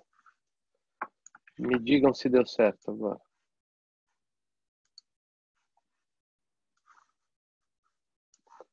Não estou vendo as mensagens. Ah, beleza. E assim, deixa eu voltar. Bom, o próximo. Agora tá vendo, estão vendo, né? Tem tela cheia, tal, beleza, não é isso? Ótimo. Então aqui, só para vocês verem novamente aí o músculo temporal, a gente vê a porção anterior do temporal contraindo e a orientação do músculo masseter. Isso que é de interesse, assim. Aqui um outro mastigando, no caso aqui esse é careca, né? Só que esse não é tão magrinho, mas ele é bem forte, assim. Então, ó, não dá para ver tantas ATMs, mas dá para ver o músculo temporal e o músculo masseter, certo? Aqui é um japonês que uma vez eu vi que ele, desenhando, ele ficava seguramente apertando os dentes. E, ó, hábito parafuncional. Reparem que aqui a gente não vê só o músculo. Aliás, esse músculo nem é um asseter, na minha opinião. É um músculo mais superficial que está tendo uma orientação diferente. E olhem como quando ele aperta os dentes, dá para ver assim atrás dele, ó. O músculo que mexe assim está na região retromandibular também. Então, seriam alguns músculos assim mais superficiais, tipo o platismo, assim. E ó, alguns músculos cervicais também. Esternocleido, ó, aqui atrás da orelha. Então, pra vocês verem como quem tem... E essa pessoa, assim, ela tinha dores. E assim vai. Eu tenho vários slides desse nível aí, de pessoas mastigando, aqui outro careca, que eu acho interessante. Me remete àquela questão de por que a gente trabalha. A gente trabalha para para que a pessoa viva uma vida. Tá, perfeito, João. Já li aí. Então, ó, hipomobilidades prolongadas, a pessoa que não mexe muito a boca. Também tem a perda de espessura. Aí, no caso da TM, não é cartilagem, né? A gente já falou que é um tecido conjuntivo denso. Mioespasmos, contração e hiperfunções dormiofacial, osteoporoses, lembrando assim da degradação, né, das questões degenerativas, cistos, osteófitos, aplanamento, que está até escrito errado. Não é apalinamentos, é aplanamentos e erosões. Tecido adiposo no espaço articular, propriocepção diminuída e desorganização de ligamentos. Então, é o que acontece em nível articular quando a pessoa movimenta pouco a mandíbula. Terapias físicas, vamos falar um pouco. Aqui eu tenho alguns slides de laser, vou mostrar só os mais importantes, alguns protocolos da época, assim, mas muito rapidamente. Então, para que a gente usa as terapêuticas térmicas? Para facilitar mecanismos de inflamação e reparo, ou seja, diminuir a inflamação e aumentar o reparo.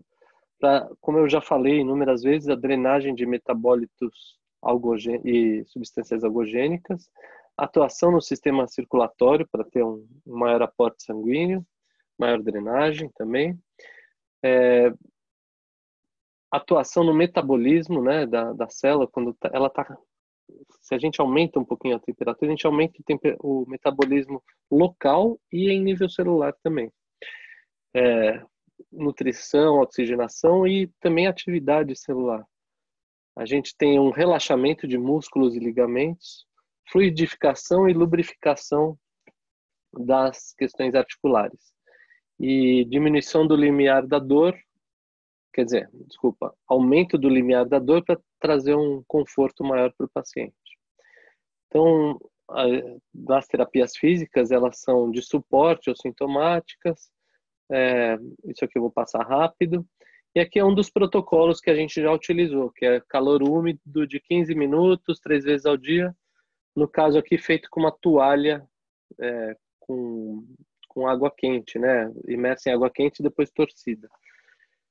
Hoje em dia a gente recomenda somente a bolsa de água quente e não segurar dessa forma, porque segurando dessa forma faz com que segurando dessa forma faz com que a pessoa se canse os braços assim. Então a gente tem uma outra forma de amarrar a parte das bolsas de água quente. Então, o protocolo que a gente usa hoje em dia é 20 minutos 3 vezes ao dia. E a gente organiza o uso dessa termoterapia junto com o exercício e depois a drenagem. Então, seria a terapia física, depois o exercício e depois a massagem e a drenagem. 20 minutos. A crioterapia, aquilo que eu falei, também alguns protocolos diferentes, o gelo naquela região. Existem autores que gostam de um spray que a gente passa aqui na parte no músculo e depois estica o músculo, porque quando a gente coloca o gelado também diminui a dor, diminui a capacidade da pessoa sentir dor, então a gente consegue manipular melhor também. Então a gente pode combinar também em relação a isso. Essa técnica do contraste eu já indiquei para alguns pacientes, mas é muito difícil, porque aí a pessoa tem que controlar tanto a parte, tem que fazer o frio, depois o calor, depois o frio de novo, depois o calor. É muito complicado, ela acaba não fazendo. Então, eu estou indo no simples, fazer 20 minutos, ou de frio ou de calor. Lógico que o frio, se ela for aplicar, ela não vai ficar 20 minutos com gelo ali, que pode queimar inclusive a pele. Ela vai variar essa técnica vai aplicar um pouquinho de gelo, tirar, descansar um pouquinho, depois põe de novo. Não é dessa maneira também. Outros recursos, né? O ultrassom, o aumento do metabolismo regional, né? Naquela região tecidual, e o metabolismo celular também. O laser de baixa intensidade, ele não tem uma ação térmica, ele tem uma ação, como eu falei, em citocromos de mitocôndrias, tem um efeito biomodulador não térmico. A acupuntura, como eu falei, é uma filosofia não alopática, mas tem um efeito farmacológico secundário através das endorfinas. O relaxamento e outras terapias alternativas, como a yoga, pilates, tai chi, meditação, são muito eficazes também, porque mexem com a modulação da dor, como a gente já falou. Aqui eu tenho alguns slides que a gente fala aqui do laser. Eu vou passar apenas o que for de maior interesse mesmo.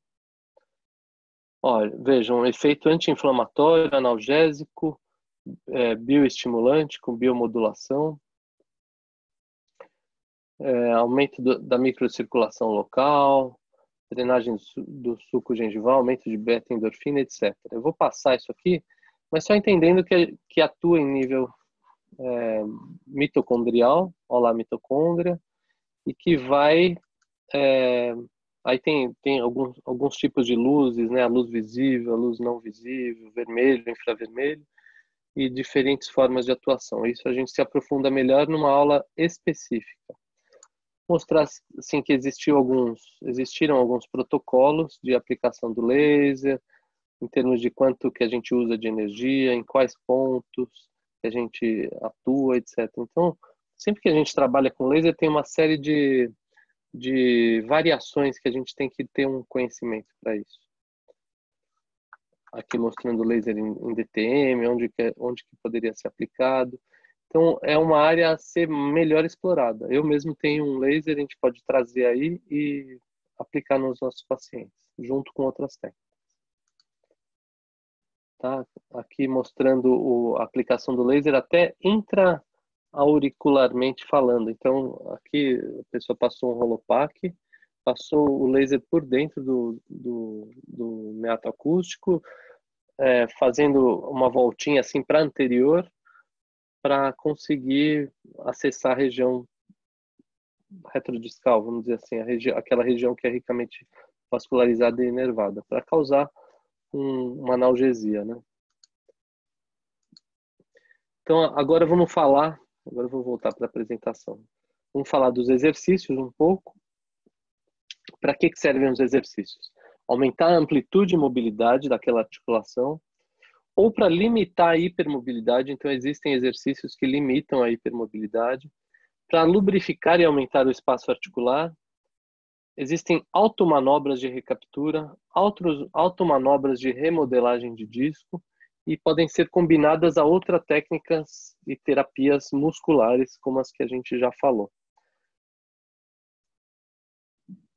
Quero saber o seguinte, se vocês querem se aprofundar nesses itens aí, ou se a gente utiliza lá na nossa clínica, eu tenho inclusive outros artigos, eu posso passar para vocês. Eu posso falar um pouco agora para a gente se aprofundar, ou então a gente individualiza esse uso conforme os pacientes chegarem, que é o que eu imaginei inicialmente. O que vocês acham?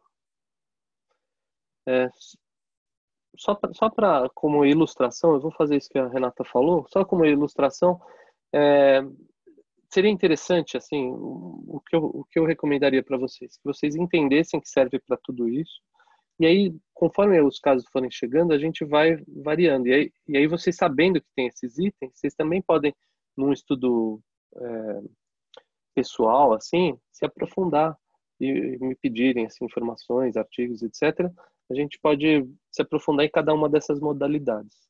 Uma delas, por exemplo, assim, a automanobra de recaptura. A gente fez na clínica com aquela paciente que eu suspeitava, que aliás ela não voltou, né? Que eu suspeitava de deslocamento do disco sem redução. Então, a gente fez uma manobra de recaptura do disco, que é a manobra de minagem. A gente fez ela ir com a mandíbula para o lado contralateral do problema onde ela estava dizendo que estava tendo a limitação de abertura, a dor. E aí, com essa manobra, ela foi para o lado contralateral, numa lateralidade, E aí eu pedi para ela abrir a boca, a gente conseguiu uma recaptura e uma amplitude maior do movimento. Então esse é um dos exemplos de automanobra de recaptura. Existem exemplos para cada uma dessas modalidades, a gente se aprofunda conforme os casos, tá bom? As manipulações, aqui também apenas ilustrativo, eu vou mostrar aqui uma foto de um livro, que existem manipulações, como eu falei, para articulação também.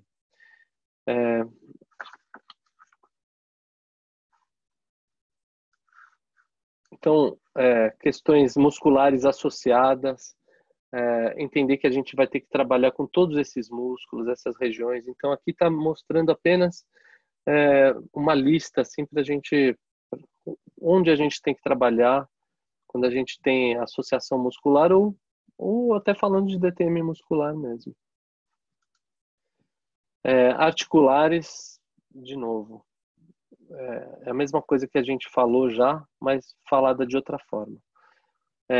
Vamos trabalhar com movimento articular, né? Ou seja, melhora da abertura de boca, excursões, reposicionamento do disco, redução de luxações, que hoje em dia a gente não usa mais essa palavra, a gente fala hipermobilidades, aumento ou travamento aberto, aí, se é uma hipermobilidade com travamento aberto, aumento do espaço articular, lubrificação do líquido sinovial, controle de processos degenerativos, né, aquela questão dos osteófitos, dos cistos endocondrais, acho que a gente falou lá atrás do aplanamento das superfícies ósseas, erosões, estão ligados a questões degenerativas, artrites e artroses.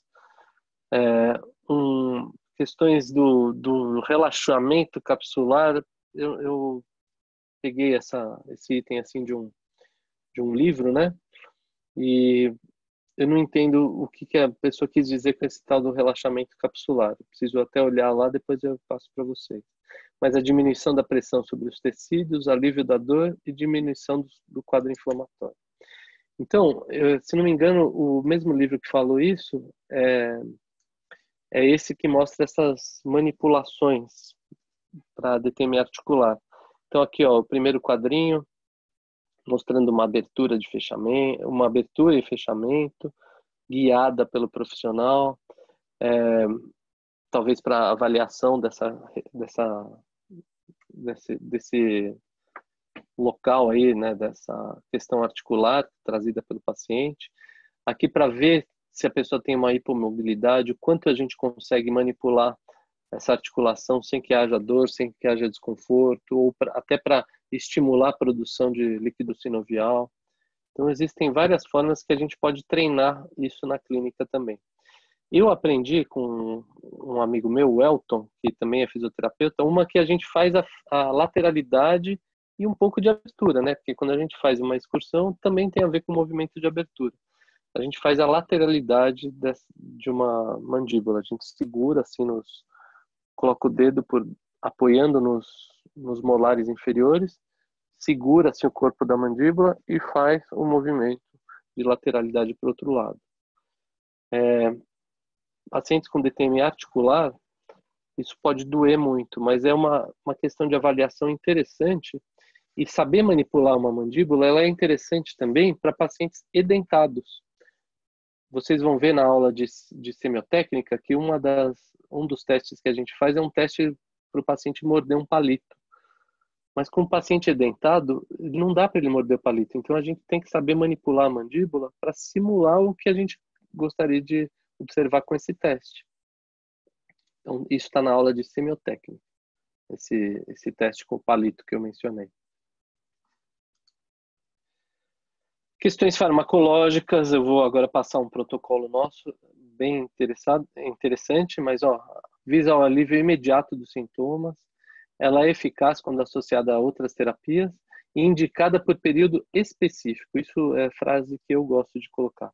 Raramente é um tratamento definitivo e essa última frase aí, hoje em dia, talvez não seja tão verdade, assim, porque nem todos os pacientes a gente faz a terapia oclusal, que é a placa, né, no caso, ou dispositivo interoclusal.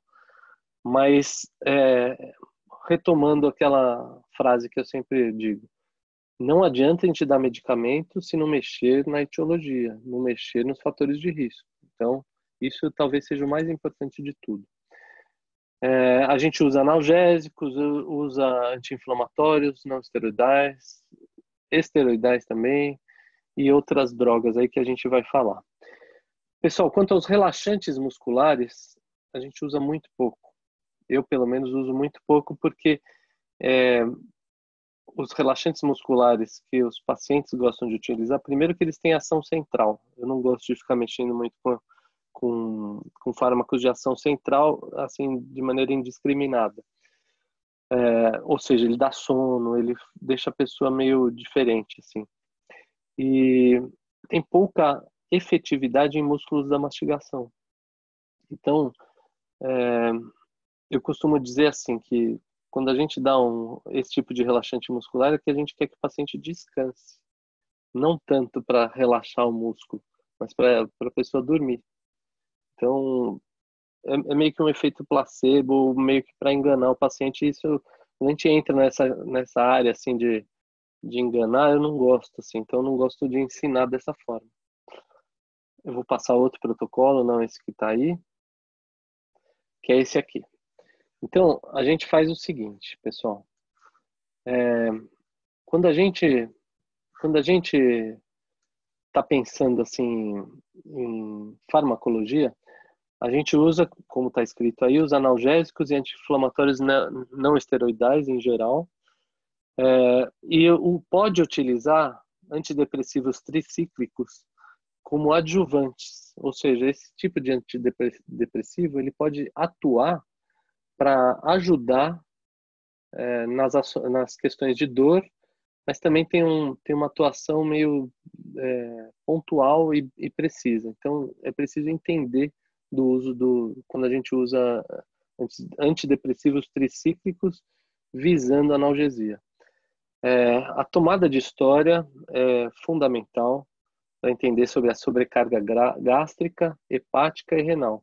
Então, para isso, a gente tem que entender o que os nossos medicamentos podem fazer de mal também. Questões como depressão, alcoolismo, tabagismo, drogadição, condição emocional, tudo isso é um contexto importante para a gente entender esses protocolos que eu vou passar para vocês. Então, entender que tipo de dor a gente está lidando. É uma dor aguda ou uma dor crônica? Qual a intensidade dessa dor? Através da escala visual analógica, que é esse VAS significa Visual Analogic Scale, que é a escala visual analógica. É quando a gente pede para a pessoa dar uma nota, por exemplo, de 0 a 10, vamos dizer assim. É que existe uma espécie de uma reguinha que a pessoa fala assim, se está mais à esquerda, se está mais à direita, mas seria assim, de 0 a 10, qual a intensidade? Isso que é visual analógica. Aí ela fala assim, uma dor 10, é uma dor super intensa, é uma dor 4, a gente sabe que não é tanto. Então, saber trabalhar com essa escala assim, de dor, de 0 a 10. E ensinar o paciente a trabalhar com isso, porque senão ele te dá uma nota que é subjetiva para ele, mas que não te representa muito. Mas é interessante que para ele, para aquele paciente, como a gente fala que não trata a dor e sim o paciente, para aquele paciente tem aquela nota por uma razão. Então é interessante entender isso também. Quando a pessoa se mantém com dor por mais de 7 dias, sob alguma terapêutica, a gente tem que rever o nosso diagnóstico. Tá? Então não adianta ficar dando medicamento, trocando medicamento, que a gente pode ter errado no diagnóstico. A gente pode estar trabalhando com alguma dor crônica. Então é importante isso. Então, assim, como eu falei, a gente usa fármacos mais nas dores agudas. Raríssimo em dor crônica, mas a gente pode utilizar juntamente com os tricíclicos em alguns casos. Mas assim, uma dor leve. Quando o paciente fala que está com uma dor leve, mas para o paciente é importante, o nosso protocolo é esse. A gente usa um analgésico simples. Só que não é o fato do analgésico ser simples que a gente vai dar uma subdose. Tinha uma paciente lá que a Cris acho que viu, que falava que tomava todo dia 20 gotas de pirona.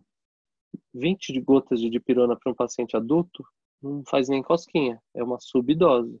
E pode causar dependência, pode causar intoxicação, pode causar alteração da percepção da dor.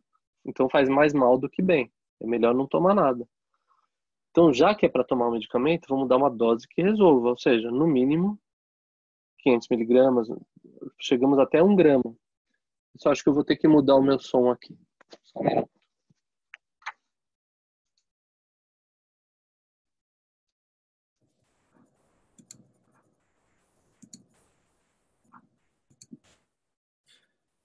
Estão me ouvindo? Agora sem o... Só me diz sim ou não aí. Não sei se é a Renata ou a Cris. Está mais online. Só para dizer que o som está chegando legal. Dormiram, né?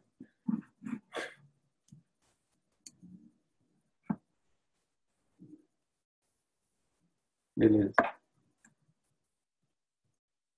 Beleza, Rê. Então é o seguinte, voltando aqui para o nosso protocolo. Dor simples, a gente dá dipirona sódica 1 grama. Então, assim, quando eu digo 1 grama, as pessoas só entendem quando é o comprimido. Quando são gotas, a gente tem que entender que, por exemplo, 1 ml equivale a 20 gotas. 1 ml são 20 gotas. Então a dipirona, ela é 500 miligramas por ml. Se eu der 20 gotas, eu estou dando 500 miligramas. Eu estou dando 1 ml, eu estou dando 500 miligramas. Então, eu tenho que recomendar 40 gotas. Tá? Então, aquela paciente lá que toma 20 gotas, não está servindo para nada. Tá? É muito pouco, então tem que dar mais. Ó, dipirona sódica, 1 grama, de 8 em 8 horas por 3 dias. Tomar cuidado com a questão da hipotensão ou sensibilidade alérgica também. Então, isso a gente vai descobrir também na anamnese. E um paracetamol 750 miligramas, que é uma dose alta, de 8 em 8 horas por 3 dias também, tomando cuidado do fígado. Eu, em geral, não receito paracetamol. Eu prefiro o ibuprofeno, mas é um protocolo que a gente usa esse, sabendo na anamnese que a gente vai usar só por 3 dias e alertando o paciente de problemas hepáticos também. Algo que eu tenho utilizado junto com a dipirona é esse Viminol 70 miligramas. É o Dividol, a marca desse medicamento aí é o Dividol. E aumenta o limiar da dor, quando associado a outro analgésico. Ele é interessante. Quem não está acostumado, é um recurso interessante que já, de cara, o paciente melhora. Dor um pouco mais intensa, de 5 a 7. Uma dor moderada. Aí a gente usa a associação de codeína com paracetamol, que é o Tilex, ou Ultracet, que é o Tramadol com paracetamol, ou o Tramadol puro, que é o Tramal. Esses são medicamentos pesados. Para a gente indicar esses medicamentos, a gente tem que estar muito certo do que a gente tem que estar fazendo, entendeu? Eu vejo um abuso desse tipo de medicamento por parte do pessoal da endodontia, muitas vezes o pessoal, às vezes até da cirurgia. Então, tomar cuidado com esse tipo de medicamento. Eu já vou confessar uma coisa para vocês. Eu mesmo uso pouquíssimo desses medicamentos. Pouquíssimo. Eu gosto do Tenoxicam 20 miligramas, esse eu uso, é um anti-inflamatório. Mas esses analgésicos que a gente falou aí anteriormente, eu uso pouquíssimo, tá? Só em casos selecionados também, mas é importante saber esse protocolo. E de 8 a 10, a intensidade, ou seja, uma dor intensa, aí a gente precisa de uma analgesia potente, uma oxicodona, uma morfina, fentanil, metadona. Para vocês terem uma ideia, morfina a gente não pode nem prescrever, nós como dentistas. Oxicodona podemos, mas a morfina não. Outra coisa de experiência pessoal, eu mesmo nunca receitei nenhum desses medicamentos que estão aí nesse quadro. Agora, a pregabalina para dor neuropática, ela é interessante, tá? Que é o Lírica, é uma marca comercial.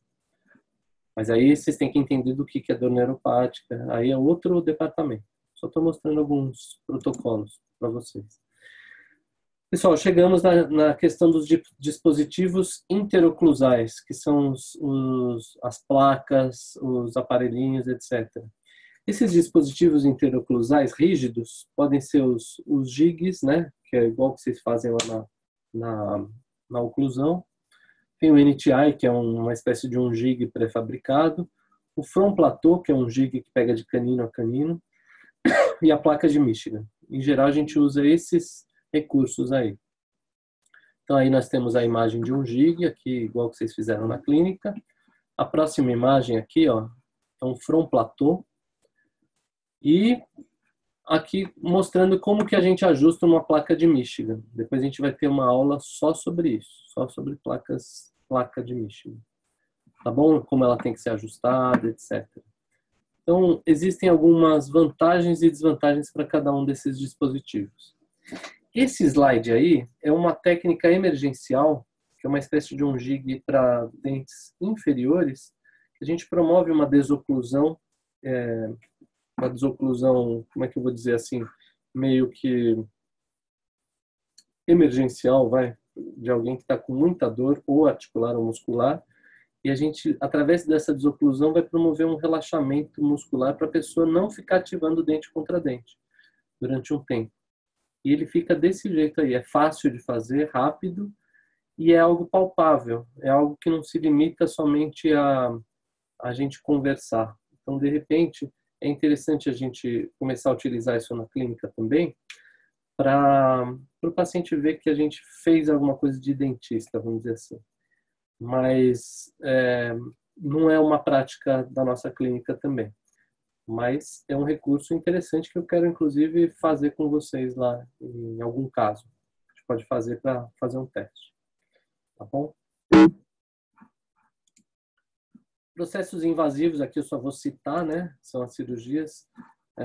Quando a gente vai indicar processos invasivos, ver as questões respiratórias, perfil facial.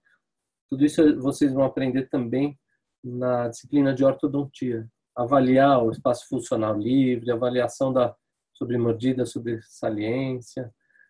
Só voltando aqui, aquela questão do... Opa. Voltando aqui aos processos invasivos. Em geral, esse tipo de processo invasivo vai ser utilizado como eu falei, existe a lavagem, existe a viscosuplementação, existe a própria anestesia da região da TM, uma anestesia extraoral, que vale a pena buscar um treinamento para isso. Mas existem processos assim de cirurgias mais relacionados a questões assim de anquiloses ou fibroanquiloses, de aderências fortes, ou melhor, adesão. Aí a pessoa tem que realmente procurar um cirurgião. Mas quem faz a avaliação inicial somos nós, os clínicos gerais e os especialistas em DTM. Esse slide, eu estava confundindo, desculpa. Vale a pena a gente tomar atenção sobre questões respiratórias, avaliação do espaço funcional livre, avaliação do padrão de sobremordida e sobresaliência, que tem a ver com a questão respiratória também, e as pivotagens e desalinhamentos mandibulares, para a gente ver estabilidade oclusal e interferências prematuridades. Esse terceiro item, vocês que já passaram pela oclusão ou estão passando, vão ver, quem já montou o caso inteiro no articulador, eu cheguei a mostrar para vocês o que estava acontecendo, a diferença de RC para MH. Então aqui eu tenho uma sequência de slides que me foi cedida pelo professor Palmieri, lá do Instituto de Plástica Oclusal, lá de Brasília. Então aqui é um caso montado em RC, e que dependendo, quando a gente vai de RC para MH, a gente força RC para MH, a gente observa isso aqui, ó, acontecer. Eu vou voltar, ó, RC, MH, RC, MH.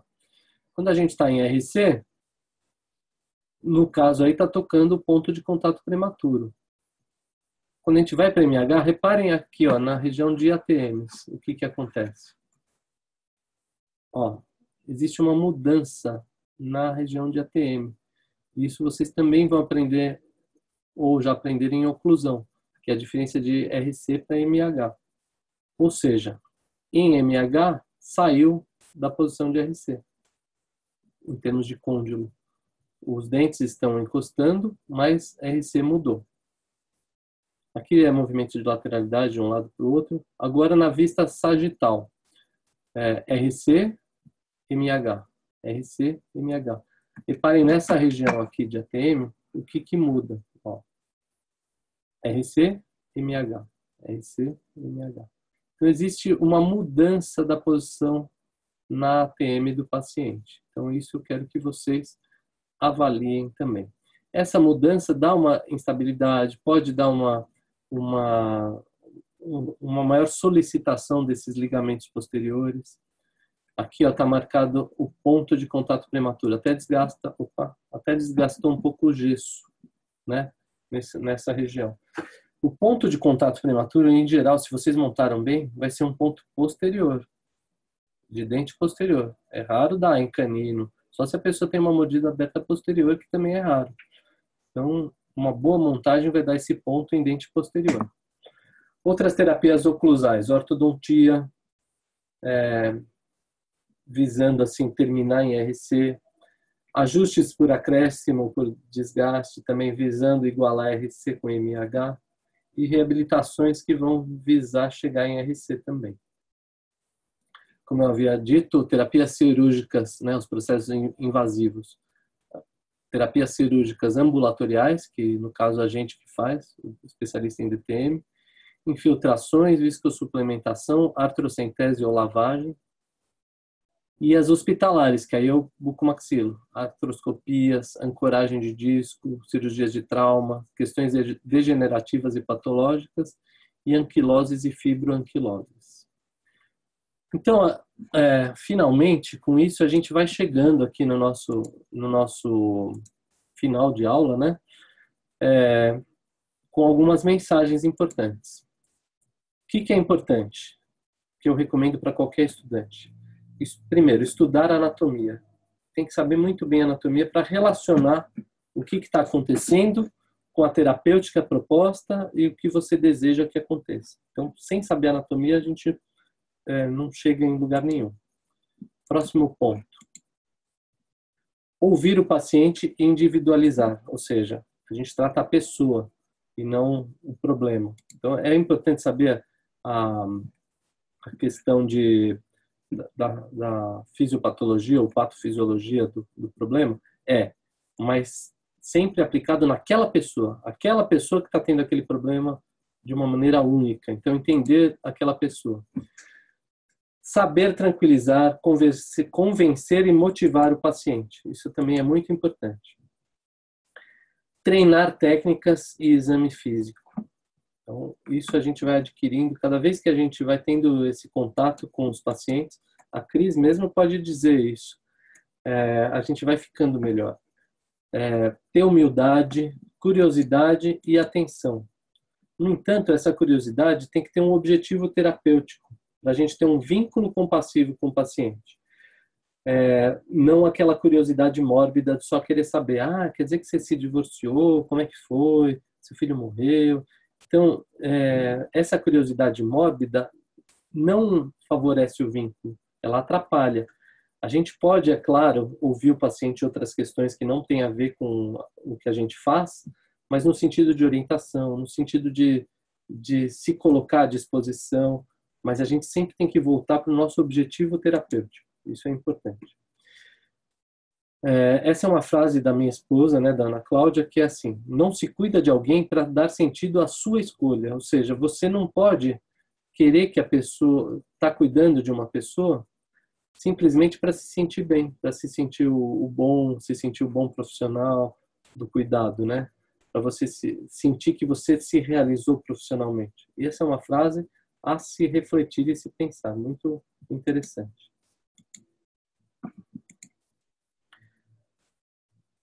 Esse é o meu último conselho: apaixonar-se, não desistir, ser interessado, disponível e disposto. Jamais abandonar o paciente. Isso é muito importante também. Mesmo que você não saiba realizar as coisas, você tenta até o final. E mesmo quando você não consegue, quando você sente que está no teu limite de dentista, da sua atuação, você sabe encaminhar com elegância, você acompanha o caso de outra pessoa que está cuidando do seu paciente, você vai junto. Então, é assim que a gente conquista pacientes para o resto da vida.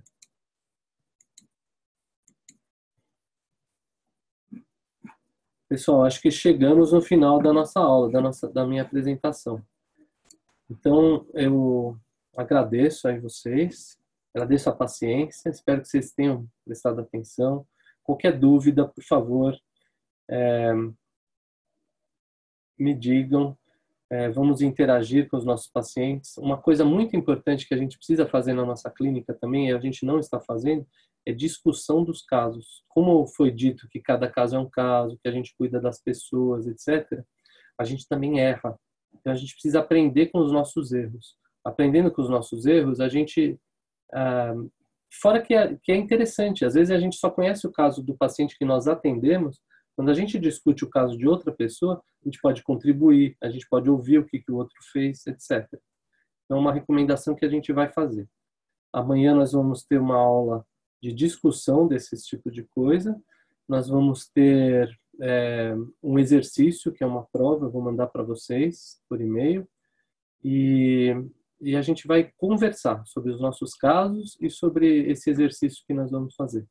Vai ser algumas fichas clínicas de pacientes fictícios que a gente vai discutir sobre a forma como foi feito a tomada de história, o exame físico, o que foi colhido ali, para a gente usar uma hipótese diagnóstica e uma terapêutica justificada por que a gente está propondo aquela terapêutica.